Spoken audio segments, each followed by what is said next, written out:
C'est un plaisir de vous retrouver dans ce numéro de Sport Magazine. Nous parlons dans cette émission du Mondial de Beach Soccer 2024 remporté par le Brésil et dont vos chaînes Neo Sport ont fait la retransmission de la compétition dans son entier. Nous parlons également du Togo avec la reprise du championnat national de première division, évoquant également au passage les lourdes sanctions à l'encontre de Espoir FC et de Doumbé FC. Nous parlons également du programme FIFA TDS qui a permis au Togo de détecter 80 jeunes talents avant de terminer avec les 2 matchs amicaux validés par le comité exécutif de la Fédération togolaise de football pour les éperviers du Togo dans le mois de mars. Pour évoquer le sujet, nous avons, comme l'a dit d'habitude dans cette émission, Zico Seclé. Zico, bonjour et un plaisir de te retrouver dans ce numéro. Bonjour Helmut, bonjour chers amis téléspectateurs. Et c'est toujours un plaisir de venir ici et parler du foot. Alors, on a également sur le plateau Abdul Aziz, Agoro. Abdul, un plaisir de te retrouver. Bonjour Helmut, plaisir partagé. Coucou spécial à tous nos abonnés sur YouTube. Oui, effectivement, nos internautes qui nous suivent sur YouTube, des milliers d'ailleurs à nous suivre, à commenter et puis à aimer nos vidéos. N'oubliez pas de liker cette vidéo et de la partager aussi. Alors, on va parler de la Coupe du Monde de Beach Soccer pour commencer. Niod était sur la compétition du début jusqu'à la fin. Finale remportée par le Brésil. Est-ce que il n'y a pas beaucoup qui en raffolent comme le football, mais c'est quand même également le beach soccer, une compétition qui est aussi valorisée aujourd'hui et qui est très très adulée par une grande partie aussi des fans. Oui, Helmut, vous avez bien fait de le souligner. Le beach soccer n'est pas un sport qui est vraiment aimé par beaucoup de personnes. Mais comme le football. Oui, comme le football. Mais il y a beaucoup de choses qui se passent là-bas de très intéressant. Du coup, quand vous êtes passionné, j'invite beaucoup de personnes à aller à s'intéresser à la chose parce que c'est intéressant. C'est intéressant. Est-ce que, alors, la finale remportée par le Brésil face à l'Italie? Le Brésil a le secret de cette compétition parce que là, nous sommes à la 22e édition. Et ça a commencé, je crois, en 1995.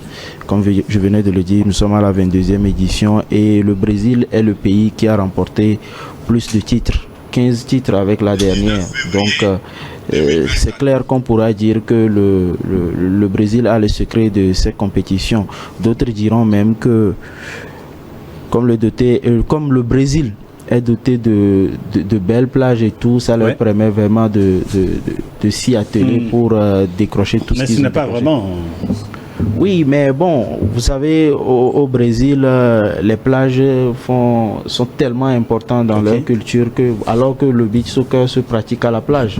Donc c'est pour cela que je dis que peut-être d'autres diront que voir de belles plages qui leur permettent de faire ce genre de prouesses. Mais ce n'est pas forcément. Alors, non, mais, je pense que j'ai suivi. Tu as déjà joué au beach soccer? Oui, une ou deux fois, super fatigant. Mais après, je pense que j'ai suivi le match Brésil-Sénégal. C'était le match Brésil-Sénégal. Oui, je pense. Oui, j'avais suivi un match de beach soccer de cette coupe, où c'était le Sénégal qui avait une très très très bonne équipe, qui sont partis jusqu'à en prolongation et se sont séparés au tir au but. Et après, je pense que, comme l'a dit tout à l'heure, le Brésil, il est dans son élément. Nous on a commencé à regarder cette compétition dans des films brésiliens où ça se jouait à la plage et tout.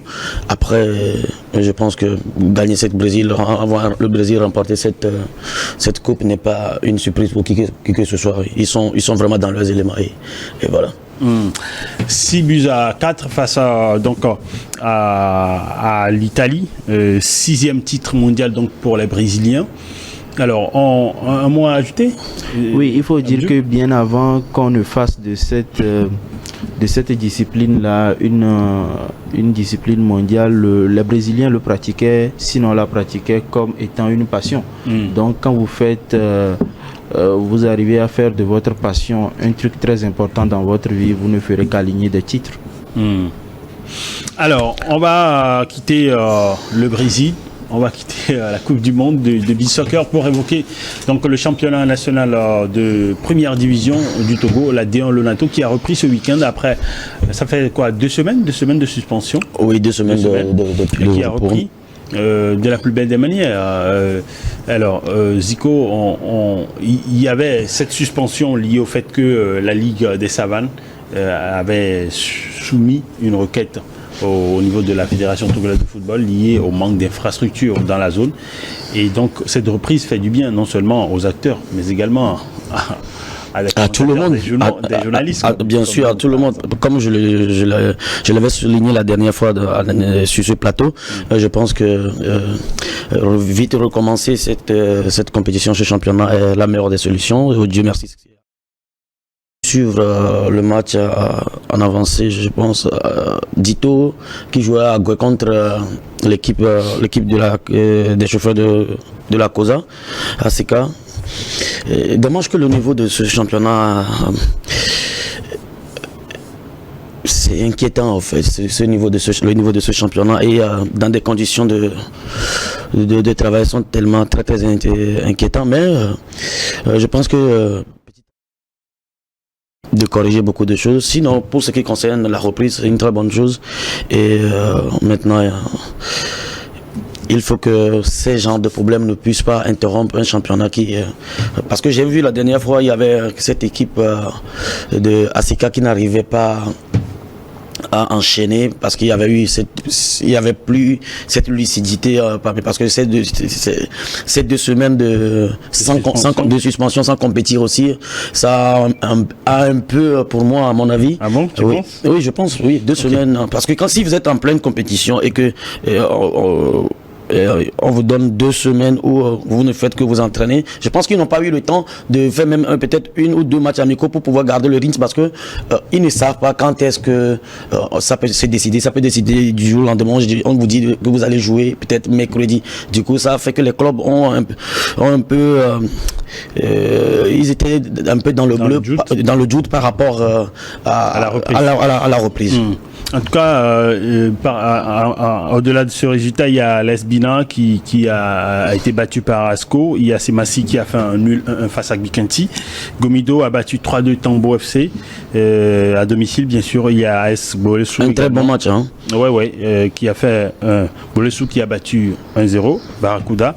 La SOTR qui a battu également Unisport, et puis Espoir FC et Cacadeler ont fait un nul vierge. Un mot sur cette reprise? Oui. La 14e journée, bien sûr.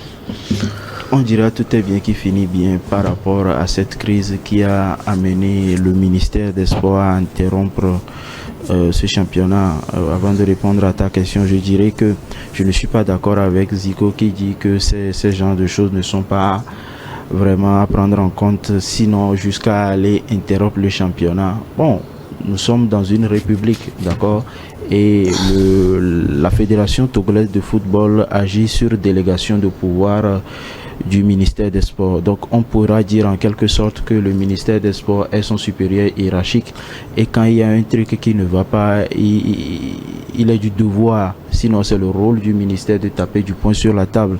Le ministère n'a pas interrompu le championnat pour l'interrompre, mais le ministère a interrompu le championnat pour appeler les protagonistes qui sont la Ligue des Savanes et la Fédération togolaise de football à une table de discussion.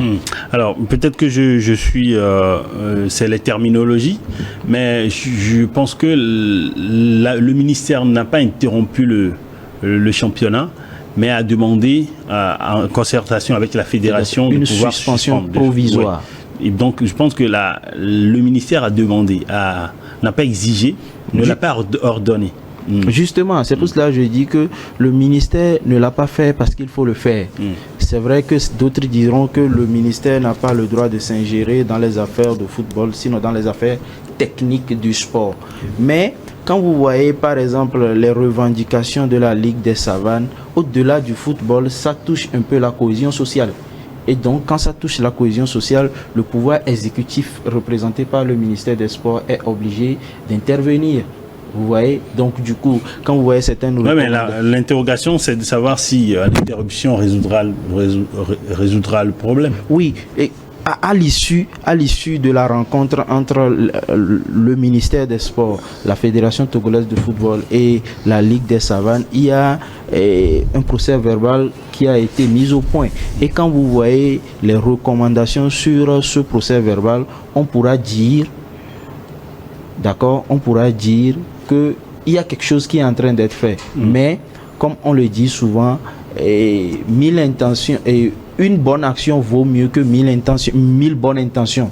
Du coup, on attend de voir si est-ce que le ministère, en collaboration avec la FTF, mettra en œuvre tout ce qui a été dit à l'issue de cette assise. Vous aurez pu le remarquer dans le procès verbal. Sur le dernier point, il y a un compte rendu qui doit être fait au chef de l'État. Et du coup, quand on parle du chef de l'État, c'est que l'affaire est arrivée à un niveau qu'on prend vraiment au sérieux. Donc, c'est bien. La suspension du championnat, elle n'a pas duré. Au bout de quelques 10 ou 12 jours, on a trouvé une solution à ce problème et le ballon a commencé par rouler. Donc c'est le lieu également de saluer les protagonistes qui ont fait preuve d'humilité et tout le monde a mis en avant l'évolution, sinon la montée en puissance du football togolais. Alors au-delà de ces 8 résultats que j'ai donnés tout à l'heure, tu parlais des matchs en avancée. Oui, moi j'étais Doumbé qui a battu Entente 2-0 et puis Dito qui a perdu. Tu parlais du match de Dito qui a perdu à domicile face à ASK 1-0. Bon, j'étais très déçu de cette équipe de Dito. D'abord du niveau de ce championnat ou bien de ce match. Quand il y a de cela 3 ans, il y a de cela pour les 3 dernières saisons, pour ne pas dire pour les 3 dernières saisons, quand tu vois cette équipe de Dito qui finissait à la deuxième position de ce championnat avec de très jeunes bons talents, et aujourd'hui on se retrouve avec une équipe typique militaire et sans tactique, sans compétition. Tu sens que c'est vrai que c'est des gens qui font des efforts, mais ce n'est pas ça n'a rien à voir avec le foot. Je suis désolé de le dire ainsi, et ça fait que en face, quand vous êtes là en face, par exemple une équipe comme ASK qui est regorgée de très très très bons joueurs, c'est super difficile. Et puis on a vu tout un mélange de je ne sais quoi. Franchement, déçu, je vous dis, déçu. Je ne suis pas le seul, on a eu à parler au stade. Vraiment déçu du niveau de la compétition, déçu. Alors, de tout ce qui se passe. Du niveau de Dito. Oui, Dito, vous savez, oui. Dito qui est dernier. Dito qui est dernier, mais ASK qui est des meilleurs clubs, vous savez, de la compétition sur les 3 dernières saisons. Oui. Et Dito qui perd 1-0, après c'est pas... Non mais vous savez, je vais vous dire, peut-être les gens ne comprennent pas. Les gens vont dire Dito est dernier, ASK n'arrive pas à lui mettre 3 ou 4 quand je dis que l'équipe de Dito ne présente rien sur le terrain. Non, quand vous rencontrez des équipes comme ça, comme cette équipe de Dito, je vous dis c'est l'équipe la plus difficile à jouer parce que tactiquement, vous ne savez pas juste où ce qu'ils sont. Et puis c'est tout un mélange, c'est très difficile. Donc honnêtement, on a vu un match la dernière fois à Goya où tout le monde était déçu. Tout le monde était déçu. Il y a certains qui, même le staff technique des éperviers, tout, y compris Kouba Diakari, ils étaient là. Mais arrivé à un moment, tout le monde est parti parce que ça ne donnait rien. C'est aussi le lieu aussi d'interpeller les dirigeants de Dito pour cette phase de retour, de vraiment essayer de voir ce qu'ils peuvent faire à leur niveau pour que cette équipe de Dito retrouve quand même Tu en avais parlé ici, il y a beaucoup qui pensent comme toi que le club devrait faire des recrutements. Oui, des recrutements. Reprendre avec les civils. S'ils veulent vraiment rester dans ce championnat la saison prochaine. Parce que ce qu'on a eu à voir par rapport à cette équipe de Dito, je suis vraiment désolé de le dire, mais ça n'a rien à voir avec le football. Même si je respecte quand même tous ces acteurs son staff qui font d'énormes défauts pour que l'équipe prenne ou bien ressemble à quelque chose, mais je pense que c'est trop tard. Et s'il faut vraiment qu'il reste dans ce championnat pour cette phase de retour, il faut vraiment qu'il change beaucoup de choses et puis qu'il ramène des civils pour jouer. Aziz, tu voudrais réagir? Oui, Helmut, nous sommes à une journée de la fin de la phase aller, et les dirigeants de Dito ont intérêt à voir les choses autrement. Sinon, on risque de se retrouver à la fin de la saison avec le Dynamique togolais qui va tomber en deuxième division. Et ce n'est pas bien pour le football togolais. Par rapport au deuxième match, par rapport au deuxième match de la journée avancée, c'est bien pour Bikinti qui, avec cette victoire de 2-0 sur l'entente de sort de la zone de relégation provisoirement. Mais je ne sais pas, est-ce que ça va durer? C'est le point d'interrogation parce que ne faut pas oublier aussi que hier, Asco, qui est le leader, a battu l'AS Bina, qui à son tour se retrouve dans la zone de relégation. Mais moi, ce qui me tient vraiment à cœur, c'est les Sémons. Semassi de Sokodé, c'est le club le plus titré du Togo, le club qui a plus de supporters sur alors, les cette information, il y a, je te coupe pas la parole, hein, cette information, il y a, elle est remise en question par, j'ai oublié le nom, un club de Lomé. À Gaza? Non, ils sont en deuxième division. Étoile filante. Étoile filante, ouais. Mais bon, on va en revenir peut-être plus tard. Parce que l'Étoile filante réclame ce titre. Mais qu'il revienne en première division avant de venir en première division. Justement, non, bon, si vous on sait. Ils ne sont pas obligés de revenir en première division avant de non, je suis d'accord avec ça. Le championnat de football de première division a commencé dans ce pays. Si vous voulez compter le nombre de titres par club, Semassi est en avance sur tout le monde. Bon, le Guerrier est en avance sur tout le monde.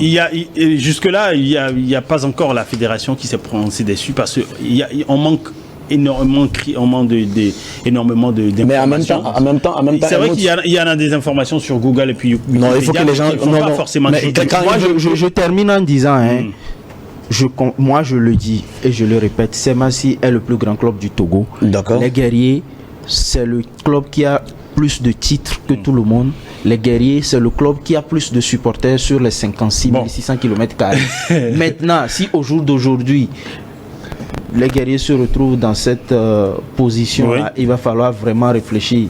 Je venais de le dire, nous sommes à une journée de la fin de la phase aller et au cours de la trêve, les dirigeants des Guerriers de Tchaoudjo ont du boulot. Sinon, ça risque de tourner mal à la fin de la saison. Pour ajouter à ce qu'il a dit, je pense que ça ne sert à rien de tirer de gauche à droite que nous sommes le club le plus titré. Oui, mais c'est bon pour les téléspectateurs. C'est bon pour les téléspectateurs, mais vous savez, je précise d'ailleurs que ces informations ne sont pas d'Abdoulaziz ne le concerne que lui parce que ça n'engage que lui. Mais moi je voulais juste ajouter que c'est en même temps triste quand on veut parler aujourd'hui de cette équipe de l'Étoile filante qui sur le continent, qui est très reconnue sur le continent, de même que cette équipe de Semassi. Maintenant, après, quand cette équipe se retrouve aujourd'hui en deuxième division, c'est vraiment triste. C'est aussi une aubaine de faire un clin d'œil à cette équipe qui aujourd'hui en deuxième division essaie de tout faire pour remonter. Je pense que Dame Chance les accompagnera parce qu'il faut quand même que cette équipe de l'Étoile filante revienne dans l'élite du football togolais et revienne avec de très bons projets. J'ai discuté énormément avec le président il y a un moment. Il y a énormément de moyens financiers qui... Je suis désolé, Helmut, je suis désolé. Ce président dont vous me parlez, après cette équipe... ce président dont vous me parlez, après cette équipe, il y a pratiquement 4 ou 5 ans, et je pense qu'à l'heure où on parle, pour que l'Étoile filante s'entraîne, c'est dans le campus de l'université de Lomé et il n'y a pas des infrastructures adéquates pour les jeunes. Je suis désolé. De 5 ans, Zico. Non, mais je parle de 5 ans. Mais vous pensez qu'on peut construire le football en 5 ans? Non, mais on peut avoir une pelouse durant 5 ans pour s'entraîner. Ok, alors on va observer la pause. On va revenir dans la deuxième partie. D'accord, c'est comme vous voulez. Évoquer la D1 Lolato largement et parler des sanctions, lourdes sanctions bien sûr, contre Espoir FC et puis Jumbo FC. On va l'évoquer tout à l'heure dans une dizaine de minutes.